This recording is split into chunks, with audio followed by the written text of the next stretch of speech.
Satu keluarga tewas dikubur dalam rumah di Indramayu, diduga korban perampokan. Warga Indramayu, Jawa Barat digemparkan dengan penemuan 5 jenazah yang masih satu keluarga di dalam rumah. Dalam video yang diunggah akun Hamdan Dadan 02, terlihat petugas dari kepolisian berada di teras rumah korban, di Kelurahan Paoman, Kecamatan dan Kabupaten Indramayu, Senin, 1 September 2025. Sementara itu, puluhan warga berkumpul di luar pagar untuk melihat proses evakuasi. Dalam video lain, jenazah sudah dibungkus dengan kantong oranye dan diangkat masuk ke dalam ambulans. Dilansir dari sejumlah sumber, satu keluarga yang tewas tersebut terdiri dari 5 orang, yaitu suami, istri, ayah mertua, satu anak kelas 1 SD dan balita. Korban dikenal sebagai pensiunan salah satu bank daerah. Kelimanya ditemukan tewas dan dikubur di dalam rumah. Diduga para korban menjadi perampokan sadis.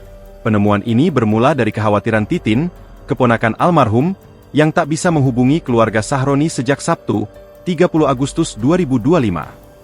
Ia kemudian meminta bantuan tetangga, Emma, dan seorang tukang bangunan. Setelah mencongkel pintu yang terkunci, mereka menemukan gundukan tanah mencurigakan di gudang belakang rumah, dan segera melapor ke polisi. Sebelum penemuan mayat, salah satu warga sempat melihat 2 mobil pick-up di depan rumah korban pada Sabtu, 30 Agustus 2025, dini hari.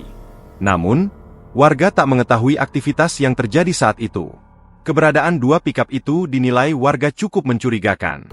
Saat ini, jenazah kelimanya sudah dibawa ke RS Bayangkara Losarang, Indramayu. Hingga saat ini pihak kepolisian belum memberikan keterangan resmi terkait penyebab maupun motif dari kematian satu keluarga tersebut. Download Tribun X sekarang, menghadirkan lokal menjadi Indonesia.